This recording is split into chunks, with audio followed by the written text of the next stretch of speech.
Hi, everybody. My name is Nanika Edwards. I am a poet, artist, author, linguist, and educator from Trinidad and Tobago in the Southern Caribbean. I am presenting a series of videos this week, a short series about relationships, and in particular, romantic relationships, whether pre-marriage or post-marriage. And I wanted to provide some general advice, but through the lens of poetry. And, I'm always telling you, my followers, how beautiful, but also how practical poetry is. And I hope that these poems would illustrate that. And just so you know, they all come from my book, Romantic, which is a collection of romantic poems that is available on Amazon. So let's get right into it. By the way, you may wonder what qualifies me to give romantic advice or advice on relationships. First of all, I'm single, so what do I know about married life? And also, I've only been in one relationship in my life, and in the grand scheme of things, I wouldn't say that it lasted very long, I don't think. And yeah, so what qualifies me? Well, first of all, if we just look at this from a purely biblical perspective, Paul, the Apostle Paul in the New Testament of the Bible, he gave a lot of advice to married couples. He himself was not married. I don't think he ever married, as far as I know. But he gave some very good advice, which proves that you don't have to be married to know how to give good advice to married couples. And the other thing is, I do read up a lot on relationships, on psychology. I look at a lot of videos on YouTube on the subject, and also the pastor that I follow online on YouTube, Freddie DeAnda, whose services are in Spanish. The focus of his ministry is on building or rebuilding marriages. I've learned a lot from him. I've learned a lot from the general reading and video viewing that I do. So yes, I do think that I can offer some good advice. And no, you don't have to have experienced something to be able to know how it works. Okay, so thank you very much for lending me your ear. And I hope that somebody would find this useful. That's a point of doing this. I hope that it would be useful for people who are single, whether you're in a relationship or not, especially given the possibility that you may at some point find yourself in a relationship if you're not already in one. And for people who are married, I hope that this would be helpful as well. I mean, I find the statistics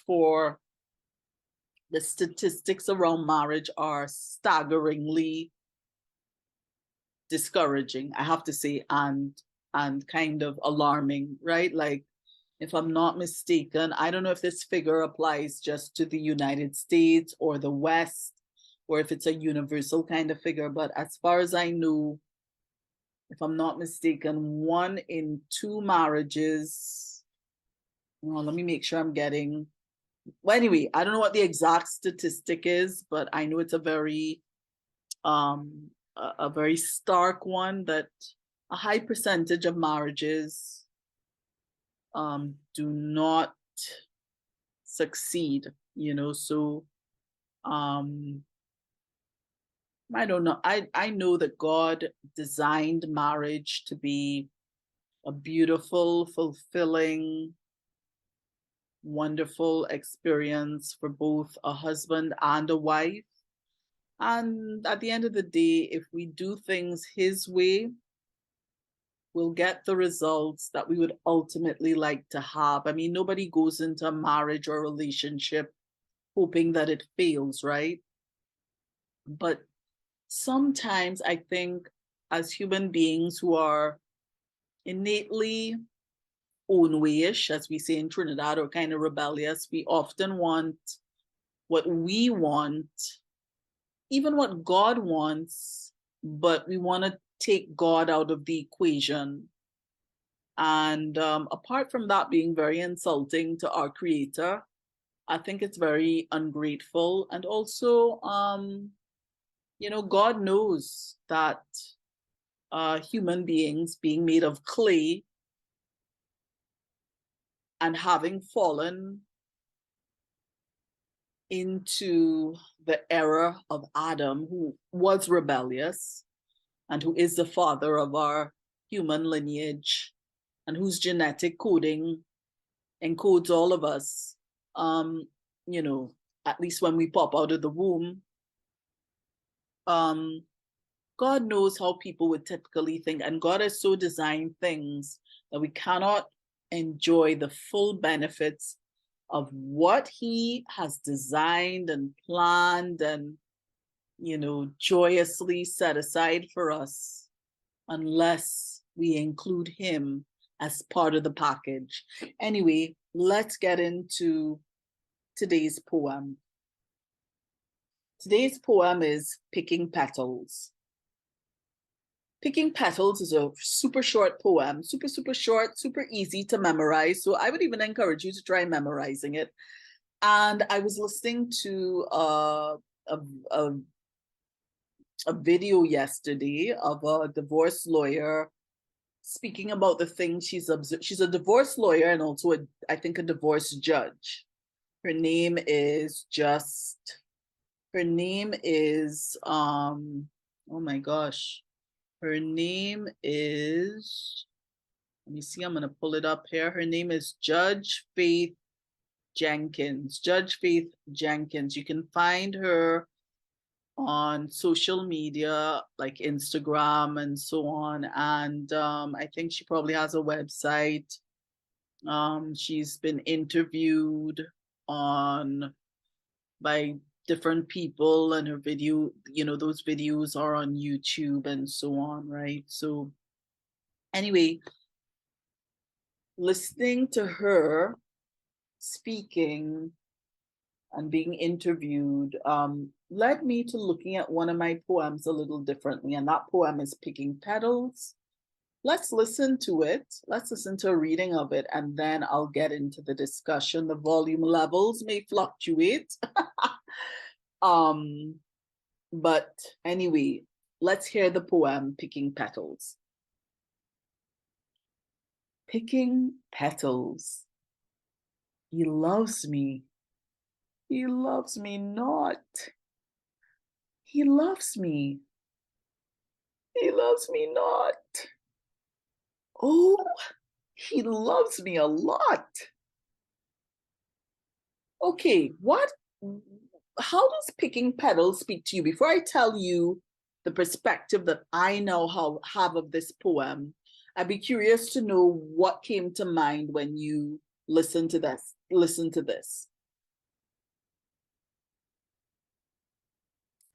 Okay, well, when I wrote this poem, for me, it was just me playing around with rhyme. It's just me trying to write something fairly short, but something that is heartwarming, and in keeping with Valentine's. I think I probably wrote this poem just as something that would have been fun to share at Valentine's at the time that we celebrate Valentine's, right?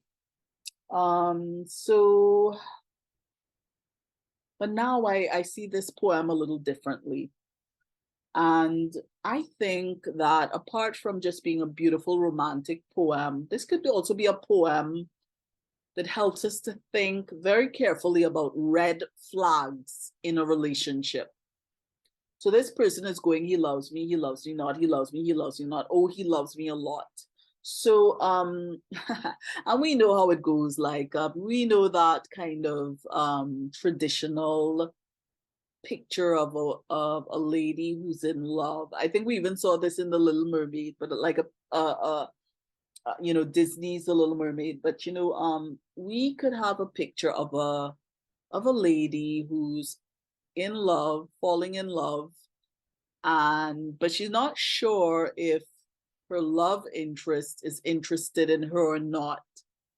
So she's picking petals, and for each petal, she's saying, he loves me not, he loves me, he loves me not. And whichever petal she ends up with is going to be the last thing that she says on that issue. So, but if we maybe take this poem out of that context and just have it as a standalone piece within just a neutral kind of context, we could see it as a poem about red flags. Like somebody saying, he loves me, I think he loves me. He loves me not. But sometimes I wonder, does he love me? But no, he loves me. He just did something where, yeah, I'm sure he loves me. He loves me not. Gosh, but I'm not sure. I mean, how could he have done what he just did? Maybe he doesn't love me, and then he loves me a lot. And wow, he's love bombing me, Yeah, he loves me. So this poem I think could be about red flags, which was one of the things I heard Judge Jenkins talking about in her interviews. And of course, yes, we all know about red flags, but I think it's important to talk about red flags and to look out for red flags, both as singles or as someone in a committed relationship, a marriage, because yeah, they're red flags. They're called red flags for a reason, right? Red, when we think red, we can think of a traffic light. Red means stop, right? Red could mean danger. Like you think of danger signs. They would typically have the color red in them. So the thing is, this poem actually does reflect what a lot of people may go through if they're in a relationship with a toxic person, especially if they're a narcissist, right? But any kind of toxic person, whether they're a narcissist or not. But if they're a narcissist, they're going to be very good at the beginning in covering up their toxicity. Or they'll be fairly good. I don't believe anybody could be so good at disguising their any kind of negative, any kind of toxicity within their nature. I don't think anybody is so good at disguising that or masking that they don't give themselves away, especially if we spend enough time with them to be able to pick up on things, right? Like if you rush headlong into marriage after just dating somebody for, I don't know, a couple of weeks or something, you may not have enough time to spot things. But I do believe if you spend enough time with someone over a period of time, you will be able to spot things that are truly, truly toxic. And as Judge Justin, make sure I'm getting her name right. Let me see. As Judge Jenkins rightfully pointed out, nobody's perfect, right? So we'll always be able to spot things that maybe would point to a person not being perfect, but there's some things that are absolutely toxic. So if we're in a relationship where we find ourselves questioning, like, does he love me? No, he loves me. No, I'm not sure. Yes, of course, but no, I'm not sure. If we are having that kind of back and forth kind of sense of confusion, then it's very likely that there's a red flag there, or else we wouldn't be confused. Like I don't think a healthy relationship should not confuse us in that way, and especially in the dating stage of a relationship, people try to put on their best behavior, right? They put on the best performance they got, right? If to whatever degree that it may be a performance. You want to impress the person who's interested in you and that you're interested in, right? But so initially, especially if you have if you're wearing rose-colored glasses and you just are really hoping for whatever reason that this really works out, you could miss red flags, whether they're really obvious or very subtle. So, by the way, this could also apply in this could also apply, I would say, to a married couple. Like I was listening to I think her name is Romani, who is a narcissism specialist and expert. I was looking at one of her videos today, and she was pointing out that for some couples, and we're talking married couples, you may have, she was giving an example where she said you may have a couple who they go out and well, let's say before they go out, let's say it's a wife who is the victim in this abusive relationship. She's in an abusive relationship with her husband. They go out and he's an absolute angel, like he transforms into an angel of light, right? Essentially. And everybody at this dinner party thinks he's fantastic. As Dr. Ramani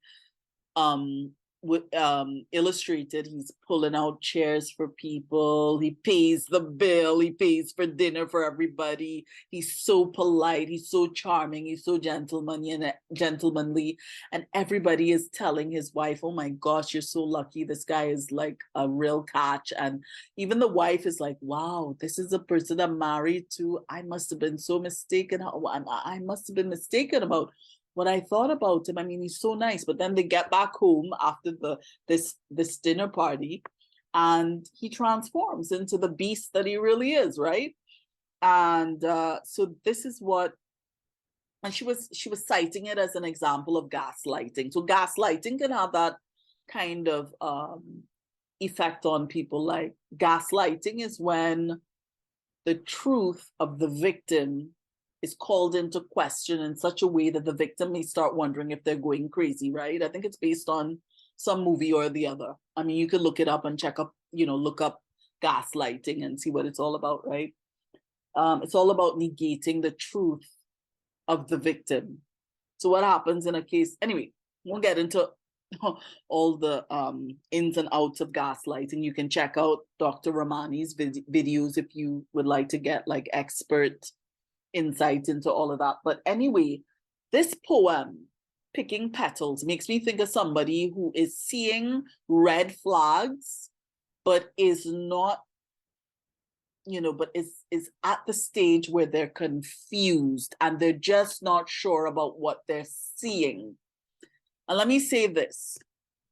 I think I wrote a poem the other day, and let me see if I can pull it up here on Facebook. I know it's one of my recent posts. I'd like to quote it exactly, and honestly, I know this sounds kind of weird, but I can't remember exactly what I said because I don't really memorize my poems and stuff. I just write them, and then for the most part, most times I just leave them alone, But these days I've been writing a lot of like proverbs and quotes and things that come to mind. I mean, the Holy Spirit just pops them into my spirit, and then I kind of work on them and kind of unravel them into whatever I think they could be. Anyway, I found it. Here's what it says. If it paddles, waddles, quacks, don't duck the truth, or you'll be a lame one. Let me say that again. If it paddles, waddles, quacks, don't duck the truth, or you'll be a lame one. You know what we say? If something paddles, if something quacks like a duck, walks like a duck, paddles like a duck, does everything like a duck, guess what? It's a duck. It's a duck. So sometimes, if we really prefer a lie to a truth, to the truth, if we prefer a lie to the truth, we may find all kinds of excuses to dismiss the truth. And that's very dangerous to do. The Bible says you will know the truth and the truth will set you free. And as I've heard Dr. Phil say, it is, what is it? It is the, oh my gosh, Dr. Phil has a way of saying this. It's, oh my gosh, why is it not coming to mind? Anyway, Dr. Phil has a way of putting that across that I really like, but I forget how he puts it. My God, I usually remember that. Anyway, it's in the wee hours. Maybe I need some sleep, but anyway, yeah, it's heading for 5 o'clock and I've been up all night. But anyway, it's so important to be honest about red flags and also to look out for them. Like, here are a couple that I can think of. Like, here's some obvious ones. Alcoholism, somebody who drinks too much, especially if they drink so much that they get drunk. But even if they don't get drunk, if they just tend to drink a lot, and I'm talking alcohol, then that's something to kind of pay attention to. Any kind of drug addiction, or addiction to anything, violence, like it could even be that they don't actually have to lay a hand on you, but they can look like they're going to lay a hand on you. Like they might raise their hand as if they're going to hit you, whether it's in jest or whether it's actually they felt provoked enough or whatever enough to raise their hand as if they're going to hit you. That's a definite red flag. Somebody who has anger management problems. Like I remember once telling somebody that I knew, a friend of mine, that, boy, you get pretty angry. I think you have an anger management problem. He hit the wall with his fist. And with each pounding of the wall, he said, I do not have an anger management problem. And I just thought, okay, if you say so. But I thought, thank you for proving my point there, right? So you just have to look out for these things. So it could just be that somebody is always angry. They get angry very easily. You don't want to be in a relationship with somebody who has a temper that they can't control, right? Dishonesty is another one. And it doesn't have to be like somebody who tells big, fantastic, incredible lies. It could be like little lies, like it could be really, really small lies that seem insignificant, but even something like a small lie, especially if it's a pattern of behavior, is a red flag, right? And I think that another big red flag is jealousy, like somebody who doesn't, and by the way, this could be, we're talking either man or woman. I'm really thinking, okay, of a woman, looking for red flags, but men can also look for red flags, men can also look for red flags. Anyway, jealousy is another one. Somebody who really thinks you shouldn't be speaking to anybody of the opposite sex, somebody who's really possessive of you, at the dating stage, that could look like love to some people, like as I heard Judge Jenkins saying, and that's true. Some people may say, but he or she really loves me. They want me all to themselves. That kind of possessive control is a red flag. Competitiveness is a red flag. Like somebody who must beat everybody else at all costs, that's a red flag, because I bet you can bet your bottom dollar if you marry them, they're going to end up competing with you. And that can be a very destructive element in a marriage. Another red flag is an unwillingness to change. Like if even in the dating stage you notice something about your love interest and you say, there's something I've noticed about you that's a real concern to me, and would you be willing to work on it? And they outright say, no, I won't. That's who I am, and I'm not changing it. And that's a red flag, especially if what you're pointing out is valid, that's a red flag, because if they won't change it during the dating stage, and it's an issue for you, then you can bet your bottom dollar they're definitely not going to change if you get married. Okay, so that's a red flag as well. There could be lots and lots of red flags. I want to flip it though and look at this from the guy's perspective. Like, from the guy's perspective, what could be a red flag in a lady? Now, I tend to, I have to admit, I study men, I think, more than I study women. So, for you guys out there, if I leave anything out or if there's anything major that I don't cover, feel free to let me know. And of course, there could be lots and lots and lots of different kinds of red flags, right? But anyway, for guys, I think you can look out for things like your love interest. Does she respect you? Because I know that respect is a big thing for men.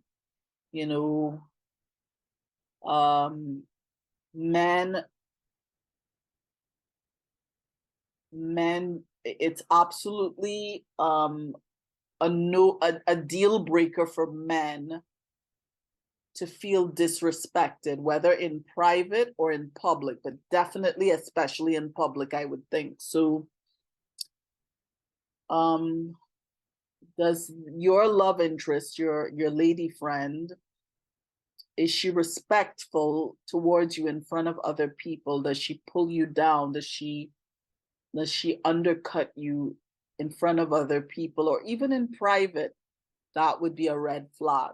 Another red flag would be, do you feel if you're a successful guy and you make a lot of money, you have a good career, you climb in the ladder, you're at the top of the ladder, your love interest, is she interested in you for you, or is she interested in your money, right? Is she only interested in your money? Because of course, for women, it's really important for us in a relationship to feel that the person that we're with can take care of us. And yes, I know they're independent women. We know Beyonce and her independent woman and all of that, but I think typically women want to know that that whatever happens, that their husband could provide for them and take care of them, and and certainly not be a parasite in any way. You know what I mean? I know that I don't mean to be harsh. I know that life throws all kinds of curveballs at us, and for a period of time, you may find that a wife is a breadwinner and so on, but a woman, and that's understandable. I mean, we live in very uncertain times, but women want to know that their husband can take care of things, financially. Even if the wife is also contributing financially, but they do want to know that their husband can be a provider. I think a lot of women are like that. But you want to know that a woman is not just interested in you for your money. Like, she's not interested in you, she's just interested in your money.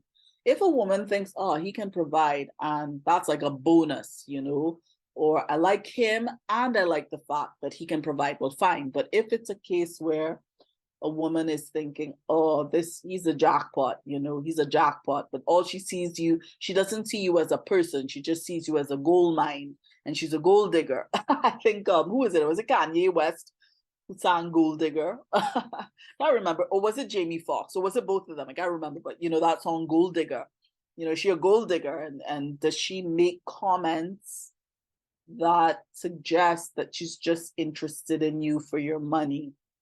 That's a red flag. there could be all kinds of red flags. Another red flag for guys is I think like a red flag is your love interest. Do you find her, if intellectualism, or if having reasonably intelligent conversations with somebody is a big thing for you, is she more than just um a pretty trophy, you know, on your arm?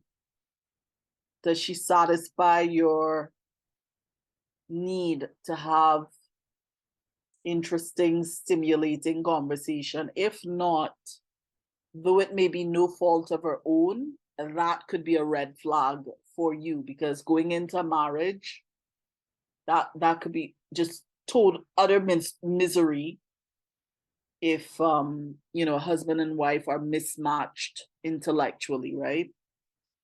So anyway, there could be all kinds of red flags in a relationship, and this is what this poem is like. And I guess, you know, you've got, does he loves me, he loves me not, he loves me, he loves me not.